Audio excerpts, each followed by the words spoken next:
Ed and Lorraine Warren were a husband and wife team of paranormal investigators who gained notoriety for their work in the field of demonology. With over 50 years of experience, the Warrens have been involved in some of the most famous and intriguing paranormal cases in history.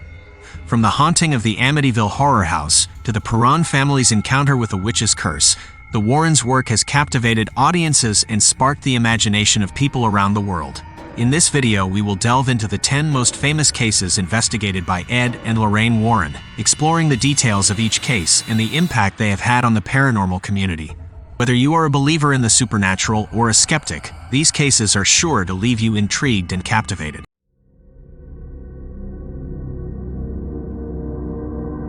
Number 10. Smurl Family. In the year 1974, the Smurl household was thrust into a living nightmare after relocating to West Pittston, Pennsylvania. Janet, Jack Smurl, and their 2 young daughters, along with Jack's parents, all lived in the house and endured a 13-year period of horror. The strange occurrences began when the family noticed that their home renovations were mysteriously being undone. Walls were stripped of new wallpaper, freshly painted windows became cracked, unpleasant scents lingered in every room, and eerie voices echoed through the house. Janet even claimed that she was sexually assaulted by a malevolent entity in her sleep. The Smurls, overwhelmed with fear, reached out to paranormal investigators Ed and Lorraine Warren for assistance. Lorraine uncovered that the family's home was haunted by 4 spirits: an innocent elderly woman, an old man who had passed away in the house, a young and violent girl, and a demonic force that controlled the other spirits and had turned them against the family. Thankfully, the paranormal activity came to a halt in October 1986, and the Smurls moved back to Wilkes-Barre 2 years later. It is said that a church-sanctioned exorcism was performed on the property, and since then, it has been free of any supernatural activity. Number 9. The Devil Murder Trial. In 1981, 19-year-old Arne Cheyenne Johnson committed a brutal murder, stabbing his landlord Alan Bono more than 20 times with a pocket knife. This was the first homicide in 193 years in Brookline, Connecticut. Johnson had recently moved in with his girlfriend and her brother David, who claimed to be plagued by a demonic presence. The girlfriend's family sought the assistance of paranormal investigators Ed and Lorraine Warren. During an exorcism on David, the Warrens successfully expelled 42 demons from his body, but Johnson dared the demons to enter him instead. 1 month later, Johnson killed Bono without any prior history of violence. In court, Johnson argued that he was not responsible for his actions due to demonic possession. Despite this defense, he was found guilty of first-degree manslaughter and sentenced to 20 years in prison, but was released after only serving 5 years for good behavior. Number 8. Union Cemetery. The White Lady who haunts the Union Cemetery in Easton, Connecticut, has been described by numerous eyewitnesses. It is regarded as one of the most eerie cemeteries in the country. Additionally, some have reported seeing the White Lady wandering in front of their vehicles on Route 59 late at night. Drivers who were worried that they had hit someone got out of their cars only to find that nobody was there. Witnesses reports that she was dressed in a white gown or what appeared to be a wedding gown led to the nickname White Lady.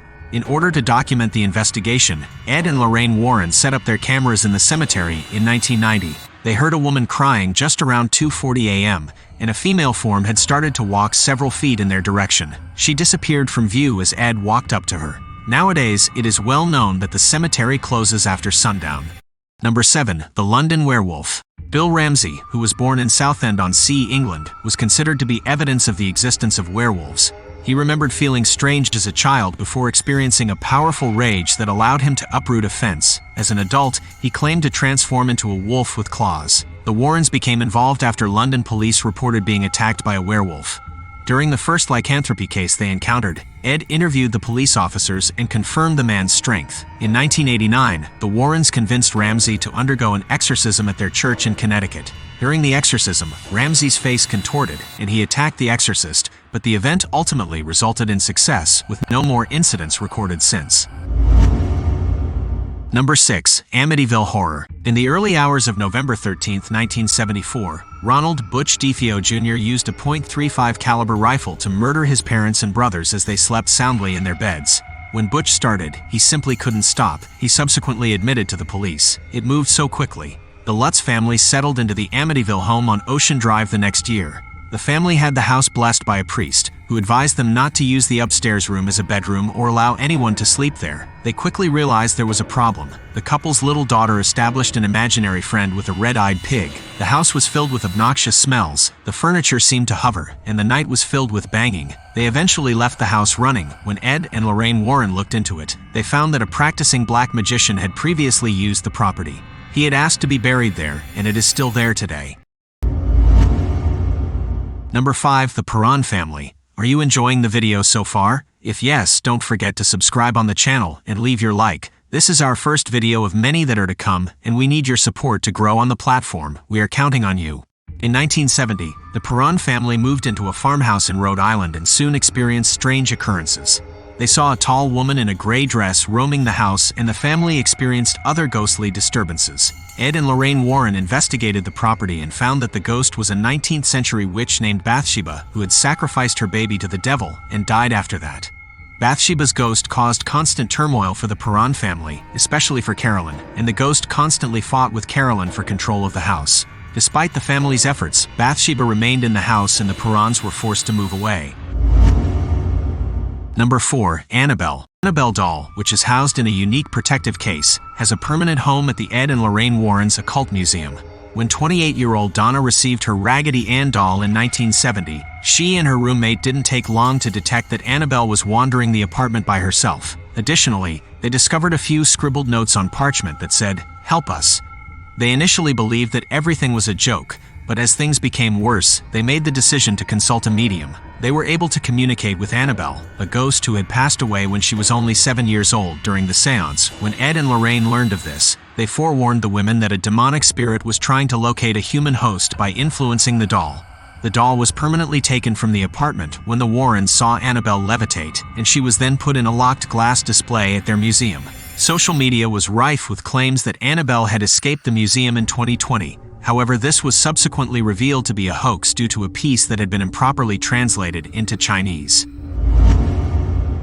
Number 3. Snedeker family. The Snedeker family moved to Connecticut in 1986 for the medical treatment of their son, but they soon discovered that their new home was a former funeral home and haunted by demons. The family experienced unusual events such as changing mop water and flickering lights before calling in the help of Ed and Lorraine Warren. The Warrens performed an exorcism on the house, which brought closure to the family, and they lived there for 2 more years before moving to Tennessee. The house is still a private residence, but people have been known to visit it from a distance. Number 2. The Enfield Poltergeist. A tiny London home in the Enfield neighborhood was plagued by the Enfield Poltergeist. Peggy Hodgson, a single mother, experienced furniture being hurled, tiny objects flying across rooms, and picture frames falling from the walls between 1977 and 1979 with her 2 children, Margaret 13 and Janet 11. The kids would discover that they could hover out of bed. Their neighbors, journalists, and even police officers saw these eerie incidents. Janet, the younger daughter, had also started speaking in a deep, manly voice that was thought to be the ghost of an elderly man. As a result of the young girl's alleged attention-seeking behavior, the family has received a lot of negative news. When Ed and Lorraine Warren looked into it, they discovered that demonic possession was the cause.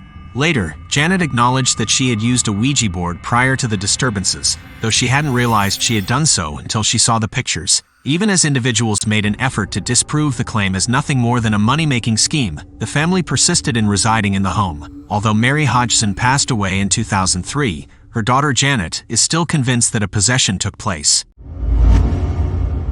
Number 1. The Donovan family. The horrified Donovan family met Ed and Lorraine Warren at their home in the early 1970s. The Warrens arrived to find blood-red running water, wallpaper that was peeling off the walls, heavy hammering emanating from inside the walls, and animal-like noises reverberating throughout the house. The Donovan family was questioned by the Warrens. Had they recently lost a family member or made any unexpected second-hand purchases? Nothing was found until Patty, the youngest daughter, came clean. She had attempted to contact a teenage kid who had passed away in the area 10 years previously using a Ouija board. The Warrens were aware that the ghost was probably a demon masquerading as the youngster, but that he never gave his name to Patty. The Warrens requested a priest right away. Life inside the Donovan home gradually resumed after an exorcism. I, nor anybody else in my family, had ever before experienced anything so odd and terrible, said Ted Donovan's brother in a report after being a witness to the possession and the exorcism. Thanks for watching.